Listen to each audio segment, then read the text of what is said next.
अस्सलाम वालेकुम एवरीवन, मेरी और मेरी फैमिली की तरफ से आप सबको ईद मुबारक हो। तो भाई आज का जो मेरा व्लॉग है वो एक मिक्स व्लॉग है, जिसमें चांद रात का भी व्लॉग है और ईद का भी व्लॉग है। ठीक है, तो मैं आपको ये दिखाऊंगी कि मेरी बेटी आई थी चांद रात को, उसने मेहंदी लगाई थी और मैंने मेहंदी नहीं लगाई थी क्योंकि मैं इतना थक गई थी, तो मेरा दिल नहीं कर रहा था कि मैं मेहंदी लगाऊँ, लेकिन मैं खुद लगा लूँगी। तो मेरी जो बेटी है उसकी फ्रेंड ने गिफ्ट दिया था, माशाल्लाह से बहुत अच्छा गिफ्ट था। पूरी बास्केट उसने बना के दी थी, जिसमें ये हाथ के गजरे भी थे, मेहंदी भी थी, चूड़ियाँ भी थी और मतलब कैचर वगैरह भी थे। और मतलब माशाल्लाह से बहुत अच्छा है, उसने इतना प्यारा गिफ्ट दिया था। हर चीज़ थी, उसने इयर रिंग दी थी, ये लिपस्टिक भी दी थी, इसका कलर बड़ा प्यारा लगा था मुझे। और मतलब मेहंदी भी थी, बहुत सी ये कैचर वगैरह भी थे, बहुत अच्छी अच्छी चीज़ें उसने गिफ्ट में इस ना चारनात वाले दिन दी थी। तो वो मेहंदी लगाने वो बच्ची भी साथ गई थी, तो उसने फिर साथ ही इसको गिफ्ट दे दिया था और ये ईद मुबारक का कार्ड था। और बस यहाँ सुबह ईद का दिन शुरू हो चुका था, तो आज मैंने घर में नाश्ता नहीं बनाया था, आज मैंने छुट्टी की थी और मैंने बाहर से ना पराठे और चने मंगा लिए थे और चाय मैंने घर में बना ली थी। तो हम लोगों ने बिल्कुल आराम से इजी होके पहले नाश्ता किया, क्योंकि आगे मुझे मज़ीद और भी काम करने थे, घर के काम भी थे इसमें और घर की सफाइयाँ भी करनी है भी। और हम हाउस वाइफ को तो घर के काम भी लाजमी करने होते हैं ना। तो यहाँ मैं बना रही थी ईद वाले दिन मीठे में शीर कोरमा। तो मैंने सबसे पहले नमाज वगैरह भी पढ़ ली थी और बच्चों को नाश्ता वगैरह भी सारा करा दिया था। और फिर मैंने कहा उसके बाद जब बच्चे नाश्ता कर लेंगे तो मैं फिर शीर कोरमा बनाऊंगी। तो यहाँ बस मैंने दूध बॉयल होने के लिए रख दिया था और मैंने सेवइयों का एक पैकेट लिया था। इसको मैंने अच्छे से बारीक सा है ना, इस तरीके से बिल्कुल बारीक कर लेना है। और यहाँ हमारा इतना दूध भी बॉयल होने को आ चुका था। अब हम इसमें ये जो मैंने सेवइयाँ जो अच्छे से बारीक कर ली थी वो मैंने इसमें ऐड कर देनी है और अब इसको अच्छे से उबाल आना है, थोड़ी देर इसको मैंने पकाना है। और चीनी भी मैंने अभी इसमें डाल दी थी, चीनी मैंने अपने हिसाब से डाली थी। और दूसरा ये कि अब इसके अंदर मैं डालने लगी हूँ खोया। खोया मैंने ना इस तरीके से ना पीसीस में एक साइड पे रख दिया था। और शीर कोरमा बड़े मज़े का बनता है जब आप इसके अंदर शीर कोरमे में जब आप ना डालते हैं खोया, इससे बहुत अच्छा फ्लेवर आता है। और बस इसको मैंने अच्छे से पका लिया था जब तक खोया अच्छे से बिल्कुल इसके अंदर मिक्स ना हो जाए। और यहाँ मैंने ना कटिंग करके बादाम और पिस्ते भी एक साइड पे रख दिए थे। तो आप सब ने मुझे कमेंट्स बॉक्स में बताना है कि किस किस के घर में शीर कोरमा बनता है।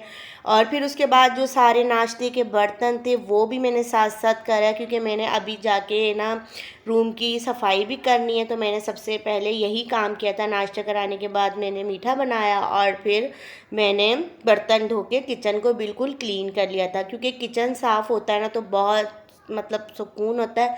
तो मैंने कहा उसके बाद में घर की जो भी सफाई वगैरह है, डस्टिंग वगैरह है, वो मैं सारे कर लूँगी। तो यहाँ बस आपकी बहन ने बस ऐसी ही खुद से ही मेहंदी लगा ली थी। मैंने ना बस ऐसी मेहंदी लगा ली थी, जो भी जैसे भी मुझे डिज़ाइन आ रहा था ना मैंने खुद ही लगा ली थी। दरअसल मैं खुद ही लेज़ी हो चुकी थी, मैंने जाना था पार्लर मेहंदी लगवाने, लेकिन मैं काम में और घर की सफाई में इतना बिजी थी कि मेरा दिल फिर एंड में कहा कि नहीं, मैं खुद ही मेहंदी लगा लूँगी। बहरहाल खैर डिज़ाइन तो बन ही गया ना, मेहंदी तो लगी गई ना। तो फिर यहाँ मैंने किचन साफ़ करा और उसके बाद मैं आ चुकी थी अपने रूम में। तो आपको मैं बेडशीट दिखाऊंगी। ये मैंने ना ईद पे ना अच्छी लगती है न्यू बेडशीट बिछी हुई, और ये इतना प्यारा कलर था, मतलब मेरे ड्रेस ईद वाली ड्रेस से मैच हो रहा है ये कलर ना। तो मैंने ना कहा कि मैं सबसे पहले बेडशीट बिछाती हूँ। तो इतनी अच्छा कोई इसमें डिज़ाइन आया हुआ था और इतना प्यारी लग रही थी। और ये मैंने चेस से ली थी, जो कराची में रहते हैं उनको लाजमी पता होगा चेज़अप का। तो ये देखें आप, कितना प्यारी लुक आ रही है और इतना प्यारा लग रहा है बेडशीट। और दूसरा फिर उसके बाद मैंने रूम की सफाई की और ये क्या कहते हैं रूम, मैंने कहा ये वाला रूम ज़्यादा साफ़ कर दूं, क्योंकि जो भी किसी ने आना होगा तो इसी रूम में बैठेगा। और ये मैंने लिया था फुट मैट भी मैंने चेंज किया है, जो पुराना वाला था उसको मैंने डस्टबिन में फेंक दिया, न्यू फुट मैट भी लिया था। तो मैंने पूरे घर की कर ली थी सफाई और इतना साफ़ सुथरा घर हो गया था और मुझे बहुत अच्छा लग रहा था जब साफ़ सुथरा घर हुआ। और सारी डस्टिंग भी कर ली थी। और यहाँ मैं अपने बेटे अहमद जानी को रेडी कर रही थी, उसकी मैंने ये वॉच, इसको ड्रेस पहनाया, ये इसका ईद का फर्स्ट डे का ड्रेस था, ये मैंने आपको दिखाया है व्लॉग में। और ये वाली स्मार्ट वॉच, बच्चों वाली जो स्मार्ट वॉच होती है वो है। और ये बिल्कुल माशाल्लाह से रेडी हो चुका था। और उसके बाद मीठा भी ठंडा हो चुका था, तो मैंने कहा इसमें ना हम ना बादाम पिस्ते डाल के और हम इसको रख देंगे फ्रिज में, ताकि ये ठंडा हो जाएगा तो ठंडा ठंडा अच्छा लगता है। तो यहाँ बस ना फिर अबू बकर भी आ गए थे, नमाज वगैरह पढ़ी इन्होंने और ये आ चुके थे, तो मैंने इनको फिर ना मीठा दिया। तो इसको भूख लगी हुई थी, तो मैंने कहा चलो। और फिर अब फिर बारी आती है ईदी देने की। तो अबू बकर के जो बाबा हैं वो इनको ईदी दे रहे हैं। इन्होंने ईदी 1-1 हज़ार दी थी बच्चों को।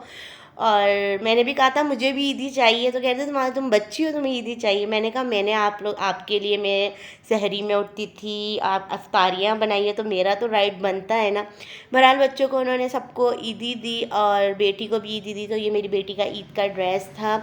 और उसके बाद अबू बकर के कज़न आ गए थे, फिर उसको उन बच्चों को भी मैंने ईदियाँ दी।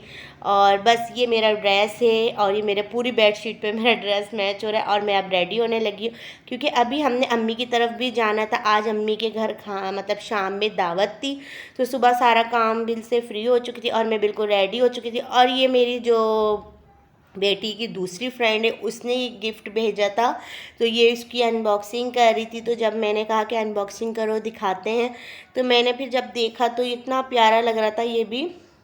और उसने ये वाला, मैं आपको बताती, ये इसने इयररिंग दी थी। और मतलब ईद वाले दिन दी थी, क्योंकि जाना ही नहीं हुआ था चांद रात वाले दिन, तो उसने ईद वाले दिन ही बेटी को दे दी थी। और ये बहुत प्यारा लग रहा था। और मैंने कहा इसको है ना हम ना यहीं लगा देते हैं, यहाँ मैंने कहा यहाँ साइड में हम इसको लगा देंगे। बहुत प्यारा लग रहा था और इसका मतलब बिल्कुल सोबर सा था पर अच्छा लग रहा था, तो मैंने यहीं इसको साइड में रख दिया। मैंने कहा और यहाँ बस हम लोग रेडी हो चुके थे अम्मी की तरफ जाने के लिए। और मैंने यहाँ अबाया बिल्कुल नहीं पहना था, मैंने बड़ी वाली शॉल जो होती चादर वो ले ली थी और दुपट्टा। तो बस यहाँ मैंने ना हम लोग बस निकलने की तैयारी कर रहे थे, क्योंकि शाम के 5 तो यहीं हम लोगों को रेडी होते हुए बज चुके थे। और मौसम भी कुछ बहुत ज़्यादा अच्छा हुआ था, कोई गर्मी नहीं थी, बिल्कुल आराम से रिजी होके। और फिर अम्मी के घर पहुँचे तो सिस्टर वगैरह भी आ चुकी थी, उनसे ईद मिली, अम्मी से ईद वगैरह मिली। और सब आए हुए थे, हस्बैंड ने फिर अब्बू से, और मेरे जो बहनोई हैं वो भी आ गए थे सब जल्दी। तो सब ने मिल के ईद मिले, सबको मैंने व्लॉग में लिया। और ये हमारी प्यारी सी क्यूटी सी बेबी, ये इसका ड्रेस देखें, इसका ड्रेस बहुत प्यारा लग रहा था। और ये मेरा छोटा भाई का बेटा है, ये भी बहुत प्यारा लग रहा था, इसका ड्रेस भी अच्छा लग रहा था। और बस उसके बाद ना अम्मी ने चाय बना दी थी, क्योंकि मैंने अम्मी को बोला था बस अब चाय बना दे, चाय पीने का दिल बहुत कर रहा था। चाय पी, सब कज़नें बैठी हुई थी साथ में, बातें शातें हुई, सब ने बातें की अपनी अपनी, और बहुत अच्छा लग रहा था। और फिर उसके बाद हम अम्मी ने सबको ईदियाँ दी, मतलब मेरे हस्बैंड को भी, बहनोई को भी, सबको ईदियाँ वगैरह दी। बच्चों को हमने पहले ही ईदियाँ दे दी थी। और फिर उसके बाद खाना वगैरह, फिर मैंने कहा मेरी ईदी तो दें, फिर मेरी ईदी अम्मी ने दी थी। उसके बाद फिर अम्मी ने बिरयानी बनाई थी। मेरी अम्मी माशाल्लाह से बहुत मज़े का खाना बनाती हैं और बिरयानी भी बहुत मज़े की बनाती हैं। तो यहाँ बिरयानी देख सकते हैं बिल्कुल गरम गरम रेडी हो चुकी थी, बस दस्तरखान लग रहा था और चीज़ें बस साथ साथ लगा रहे थे। और फिर हम लोगों ने, मैंने अपने लिए, और यहाँ बस खाना खाने लगी थी मैं, तो मैंने अपने लिए प्लेट बना ली थी। अब दस्तरखान लग चुका था तो मैं खाना खाने लगी हूँ। तो आप सब ने मुझे कमेंट बॉक्स में ज़रूर बताना है कि आप सबकी ईद कैसी गुज़री। और मेरी तो बहुत अच्छी गुज़री अल्हम्दुलिल्लाह। तो बस यहाँ मैं मीठा खा रही थी, मीठे में अम्मी ने खीर बनाई थी। तो बस करते हैं व्लॉग को यहीं एंड। उम्मीद है कि आपको मेरा आज का ये व्लॉग भी ज़रूर पसंद आएगा। पसंद आए तो वीडियो को पूरा वॉच करिएगा, लाइक और कमेंट सब्सक्राइब करना तो मत भूलिएगा। इंशाल्लाह फिर मिलते हैं नेक्स्ट व्लॉग में। अल्लाह हाफिज़।